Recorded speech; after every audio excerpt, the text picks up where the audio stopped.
The first knock hit Etta Marrow's buried door like a fist against fate. Outside, Galveston was breaking, Market Street drowning, roofs ripping free, while the respectable tower everyone trusted had already failed. They once laughed at her warm-floor shelter near the Strand. Now they begged to get in. Etta hesitated, hand on the bolt, remembering every insult and every life she might lose. She opened. But when dawn came, she found a torn telegram that proved someone new. So who let Galveston die? Like, subscribe and tell me, where are you watching from?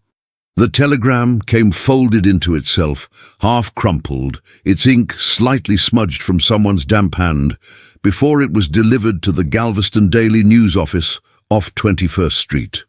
Etta Marrow caught sight of it at the newsstand outside Adway and Lobit Bank while picking up flour. The headline didn't scream like others would in years to come. It merely warned of an unusual disturbance forming in the Gulf. Nothing more. But Etta had learned the sky's language long before English. She squinted toward the horizon past the Strand's tall facades, where the air shimmered oddly, too still for the season. Something felt wrong in her chest. Her fingers gripped the paper bag tighter, her nails denting it. When she stepped onto the streetcar, one of the newer electric ones, Line 2, heading toward Market Street, she kept staring out the window. People laughed in their Sunday best, despite it being Friday, treating her shelter like a punchline. She overheard a woman mutter, "That's the rat woman again." The man beside her chuckled, "Digging her grave before the Lord asks for it." Etta said nothing, but her heart started pounding with urgency. She pulled the bell cord early and stepped off near Kempner Street. If the wind didn't have a name yet, it would soon. And it would not whisper when it arrived. She didn't waste time explaining. She went straight to the Jackson's house first. Mr. Jackson was sweeping his porch in suspenders, his cane propped against the rail. "I need you to listen," Etta said, out of breath, dust on her skirt. "It's coming. Tonight." He frowned, pulling a red kerchief from his pocket to wipe his brow. "Etta, we've heard this before. The city would have said if it was serious." "They didn't," she snapped, "but the water will." His wife appeared in the doorway, holding a fresh pan of cornbread, eyes narrowed. "Where's your evidence?" Etta pointed toward the horizon. "That sky, that silence, the way the air holds you like a lie." Mrs. Jackson blinked. "You sound like your husband used to." Etta flinched. There it was again, that name unsaid but always present. But she pushed through. "Bring your boys. Your mother. Come now. There's room in my shelter." Mr. Jackson sighed. "We'll consider Blaine's offer. He says his building downtown's safer, tall and dry, made for storms." Etta stepped back, hurt blooming in her chest. She tried the Franklins, the Guzmans, even old Reverend Cole.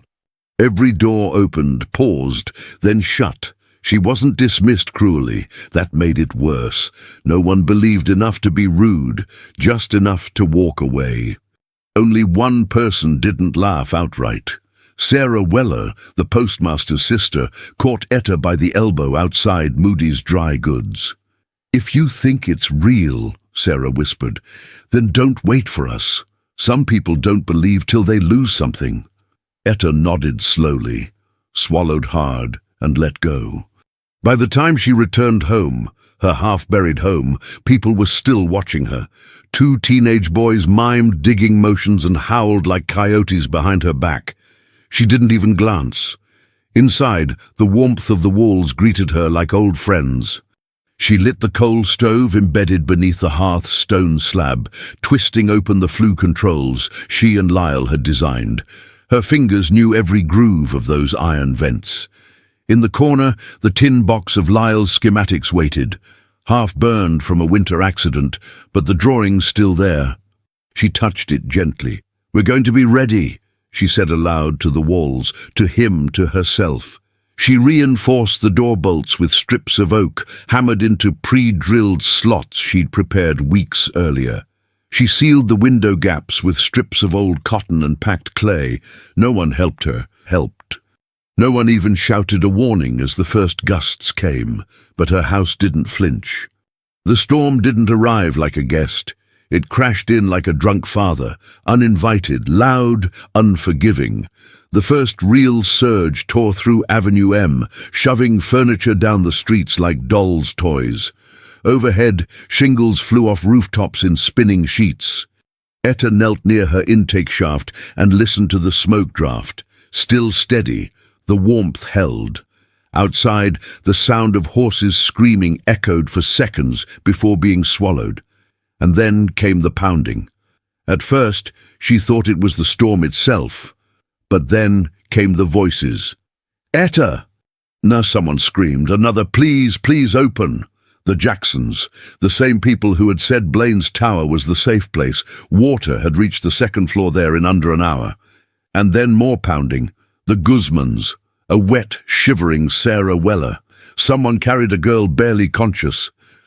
Etta opened the hatch door with both hands, muscles shaking, not from fear, but from everything else. People poured in. She counted 12, then 17, then 23. She stopped counting. The heat from the floor had already begun working. A baby started to cry. That was the best sound Etta had ever heard. As they settled, some weeping, others silent, no one spoke her name, but they all looked at her. Blaine was not among them. Neither were several she remembered warning. Still, she didn't ask questions. She pulled blankets from the crates in the corner, rationed boiled eggs and leftover rice from her own stores, and passed around a tin mug of chicory coffee she'd brewed the day before. Mr. Jackson sat hunched beside his sons. "We were wrong," he murmured.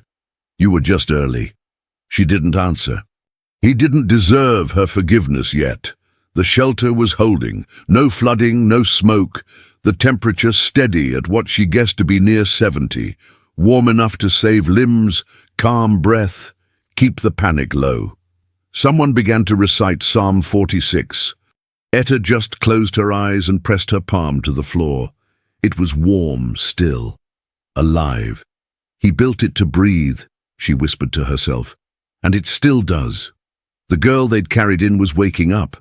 She looked up at Etta, confused, then touched the warm stones. "Is this heaven?" she whispered. Etta's throat closed. "Not yet," she answered, "but close." By morning, when the hatch finally creaked open, the world outside was gone. Not damaged, not bruised, gone. Houses flattened, debris wrapped around electric poles like ribbon, horses dead in the street. The Strand's glass storefronts shattered into silence, Market Street's rails warped like twine. Etta stepped out alone first. Her boots sank into wet silt. The sky was strangely gentle now, like a beast pretending it hadn't mauled the town. She turned back and called softly, "You can come out." One by one they emerged into the hollow quiet. Children clung to parents. A man dropped to his knees. Etta didn't cry. Not yet. She only walked to the back of the shelter, to the vent tunnel, to check the intake. That was when she saw it. Wedged in the corner, waterlogged and torn, but unmistakable. A telegram, same design as the one from the paper days before, but longer, red-stamped, storm category unknown. Evacuate. Etta read it twice. The date showed it had been received the morning before landfall. Someone knew. Someone didn't warn them. And now, Galveston was a ghost. Behind her, the survivors waited. Etta closed her hand around the paper until it tore. She didn't speak. She didn't need to. They all understood. The storm did not ease as the night stretched on. Instead, it forced everyone inside Etta Marrow's underground shelter to accept a new reality, one where space, fear, and survival were shared without permission. Families sat pressed together on quilts pulled from cedar trunks, coats layered over knees, children tucked wherever an adult's arm could close around them. Etta moved constantly, not out of panic but necessity, crouching near the stone vents, adjusting the iron dampers she had shaped herself months earlier. Her hands shook, not from cold, but from the responsibility of knowing that every breath in the room depended on her choices. She listened to the airflow the way she once listened to her husband's breathing when his lungs failed, slow, attentive, alert to the slightest change. "Not too fast," she murmured, adjusting a valve. Mrs. Guzman watched her closely. "You built this alone?" she asked, disbelief edging her voice. Etta nodded once. "I had help," she replied quietly, though the man she meant was long gone. A child whimpered nearby, and Etta crossed the room to check his fingers, rubbing warmth back into them. "He'll keep them," she told the mother, firm enough to be believed. Someone passed around hardtack soaked in milk, rationed carefully. No one complained. Above them Galveston was being erased, but inside the shelter time narrowed to small decisions. When to eat, when to rest, when to trust the woman they once laughed at. Blaine Hargrove stood apart from the others, his coat heavy with water. A thin line of blood dried along his temple where something had struck him in the dark. He had arrived without ceremony, pulled in by the same hands he once dismissed with a smile. He said nothing at first, only watched Etta move through the shelter with purpose, noting how people parted instinctively to let her pass. This was not the woman he had mocked on Market Street, not the rat-hole widow he had dismissed over cigars at the Tremont house. When he finally spoke, his voice was low. "Your system," he said, nodding toward the floor. "It shouldn't work like this." Etta didn't look at him. "It works because it doesn't fight the storm," she answered. He frowned. "I built higher, stronger." She finally met his eyes. "You built to impress," she said evenly. The words landed without cruelty, which made them cut deeper. Blaine swallowed, pride stiff in his posture, apology hovering but unsaid. Nearby, Mrs. Coleman pressed a small tin into Etta's hand. Peppermints saved for church Sundays at St. Mary's Cathedral. "For later," she whispered. Etta closed her fingers around it, the gesture heavier than thanks. A boy named Silas, who had arrived barely conscious, shifted on the floor. "It's warm," he murmured. When he looked at Etta, his lips trembled. "Thank you." She turned away quickly, pretending to check the vent again, unwilling to let anyone see how close she was to breaking. As the hours dragged on, the shelter became a place where truth surfaced without being spoken aloud. Mr. Jackson sat with his sons pressed against his sides, staring at his hands as if counting mistakes. "I told them to wait," he muttered. "Not to anyone in particular." His wife didn't answer, only leaned her head against his shoulder. Etta overheard fragments, regrets traded like quiet currency. "We trusted the wrong place. He said it was safe. I should have listened." No one said Blaine's name, but he heard it anyway. At one point he approached Etta while she checked the coal feed beneath the stone slab. "If this holds," he began. She didn't stop working. "It will," she replied. He hesitated. "If it does, you saved lives." She finally straightened, wiping her hands on her skirt. "They saved themselves," she said. "They chose to come." The words weren't forgiveness, but they weren't condemnation either. Later, Sarah Weller helped Etta distribute boiled eggs and cornbread salvaged from a dry tin.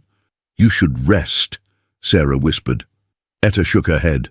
"If I sleep, I might miss something," she answered. Responsibility kept her upright more than fear ever could. When a lantern flickered, she adjusted the wick without thinking. This was her space now, not because she owned it, but because everyone inside depended on her knowing exactly what to do next. By the time the storm began to lose its grip, exhaustion settled over the shelter like a second skin. People slept in uneven turns, heads on borrowed shoulders, hands still clutching coats as if the world might steal them back. Etta finally sat, back against the wall, peppermint tin unopened in her pocket. Blaine lowered himself onto a crate across from her, the silence between them heavy but no longer hostile. "I told them the tower would hold," he said quietly. "It always had." Etta studied his face, the man stripped of certainty. "It wasn't built for water," she replied. He nodded, accepting the truth. "I didn't want to look afraid," he admitted. That was the closest he came to confession. She didn't respond, but something shifted in her expression. Not sympathy, not yet, but recognition. Pride had nearly killed them all. When the first grey light filtered faintly through the hatch seams, no one cheered. Relief was too complicated for that. Etta stood slowly. "I need to check outside," she said. Several people protested. "I'll be quick," she promised. Blaine rose as well. "I'll come." She considered him, then nodded once.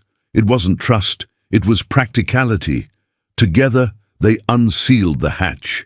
What waited beyond it was not the city they knew. Galveston lay broken, streets buried under debris, familiar landmarks reduced to fragments. The Strand's proud storefronts were gutted, Market Street's rails twisted uselessly. Etta stepped into the mud carefully, scanning instinctively toward the back of her shelter where the ventilation corridor opened. She knelt, brushing away silt with bare hands. That was when she felt the paper, waterlogged but stubbornly intact. She pulled it free, unfolding it slowly. A telegram. Official stamps. A date that made her breath catch. It had been sent before the storm made landfall. It warned of catastrophic surge. Evacuation urged. Her jaw tightened as she read. This wasn't ignorance, it was choice. She closed her fist around the paper until the edges cut into her skin. Behind her, Blaine saw the change in her posture. "What is it?" he asked. She turned, eyes hard, and held it out. He read it once, then again. The man who once led now stood silent, stripped of authority, finally understanding the weight of what had been ignored. The streets of Galveston no longer had names. Days after the storm, they were just waterlogged paths of memory and debris. The smell of splintered pine and salt still clung to everything, rising from piles of ruined beams and soaked mattresses, from collapsed storefronts and rusting streetcar tracks once humming with life. The city had become quiet in a way that demanded reverence. Survivors drifted through the wreckage like shadows in someone else's nightmare, touching nothing unless it was to search for someone. Etta's shelter, the rat hole once mocked from Market Street to the benches outside Hendley Row, had become something else now, a place people passed in silence, sometimes just to sit near, as if the ground itself had earned respect. It wasn't just a roof, it was proof someone had seen it coming and done something. Etta stood most mornings by the door, handing out boiled rice, checking the pulse of those who needed it. People didn't thank her aloud. They stayed longer instead. When Blaine returned, it wasn't with fanfare. He arrived carrying a cracked gold Elgin pocket watch, a soaked ledger wrapped in oilskin, and a weight behind his eyes that no apology could carry. He stood there for minutes before he finally spoke. "I heard it," he said, almost too quietly. "They said we had time." Etta didn't answer. She waited for what came next. "I didn't believe it," Blaine admitted, his voice rough. "Or maybe I did. I just didn't want to be the one to tell people what they didn't want to hear." He looked down at the ledger in his hands. "Do you know what this is?" She shook her head. "The names of every family I signed off on for tower access. 72. He took a breath. 53 made it out. Etta didn't flinch. "That's more than most." "It's not enough," he said. He stepped closer and saw the telegram she had pinned flat on a wooden crate beside the vent shaft, the one she found in the mud, stamped red and dated 2 days before the landfall. He read the words slowly, lips tightening. "They knew," he murmured. "Someone higher up." "Someone who never thought it had hit this hard," Etta added, her tone dry. He sat on the crate like a man realizing he'd been balancing on a lie for years. "I thought being loud made me safe," he confessed. "I thought people trusted me because I built tall." Etta looked at him. "They trusted you because they had no one else." For a long moment Blaine didn't say anything. Then he nodded. Not defensively, just accepting it. The space between them wasn't forgiveness, but it wasn't war either. It was something in between, a shared ache too complicated for blame. They began walking the wreckage together, though not as partners, more like survivors moving in the same direction. Etta no longer carried herself like someone fighting to be believed. Now she moved like someone too busy to bother explaining. They worked without fanfare, clearing what could be salvaged, redirecting people toward the small aid station at St. Mary's Cathedral, where canned goods and medical rations had started to arrive from Houston. Blaine lifted broken beams. Etta distributed what little food they had left. One evening, just past what used to be Post Office Street, a child appeared at the edge of the shelter's yard. She was maybe 6, clutching a torn strip of cloth with a name stitched in it, Clementine A. Lyles. Her dress was too large, sleeves tied with string.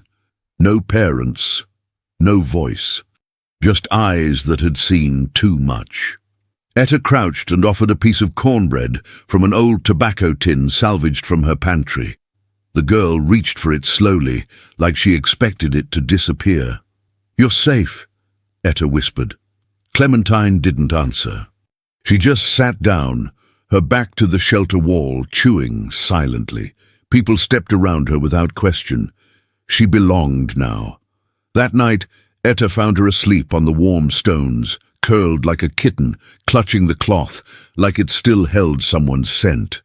Etta laid her own shawl gently over the girl, watching the small rise and fall of her breath.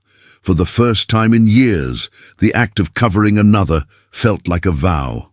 "You won't be alone," she whispered. It was a promise not made since Lyle died. She thought she'd buried that part of herself beneath the same dirt she used to shape her walls, but Clementine had arrived and asked nothing, just existed. Just needed. In the morning, Blaine returned early, holding a folded sheet of paper and a dull, worn pencil no longer than a thumb. "We should write them down," he said. "The names, the ones who are still here, the ones who didn't make it, so we don't forget." Etta took the pencil. It had teeth marks on it, like it had been passed between mouths in an office too tense to keep still. She glanced at the top of the page where Blaine had already written, "Record of shelter occupants, September 1900. His handwriting was sharp, engineer style, the kind used to label blueprints. Beneath it he had written Clementine's name in careful block letters. He paused, looked at Etta. "Will you add yours?" She hesitated, then nodded. Her hand didn't shake this time. She wrote Etta Marrow, slow and clear. It felt final and freeing. For days they added names. Mrs. Guzman and her daughters, Silas, Reverend Cole, even Mr. and Mrs. Jackson, who once turned her away. Each entry brought shape to survival. Some names were added in ink when they found proper pens. Others remained in graphite.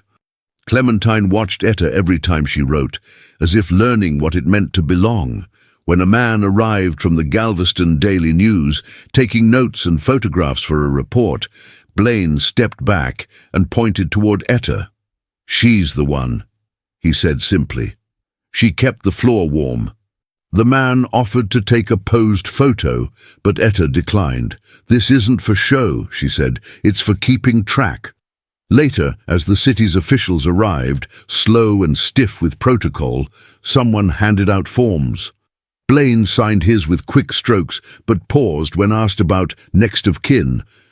He glanced at Etta. "Still none," he said quietly, then looked again. "Maybe not forever."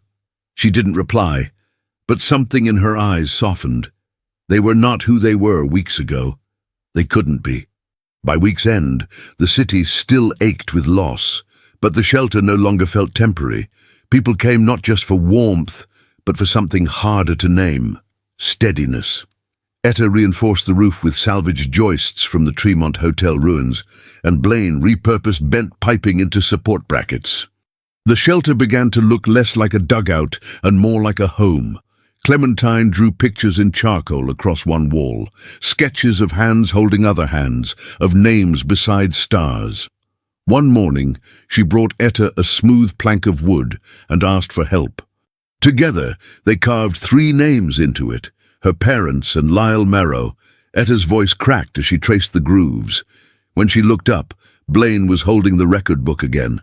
"One more," he said, offering the pencil. She took it and wrote, "Family. Started here. September 1900. It wasn't official, but it felt truer than anything the city would file. Outside, the streets were still broken, but inside, something had taken root. Not just the rebuilding of houses, but of people, wounded, warming, and slowly choosing to live again. All because someone once dared to build a home the world laughed at and refused to leave it empty.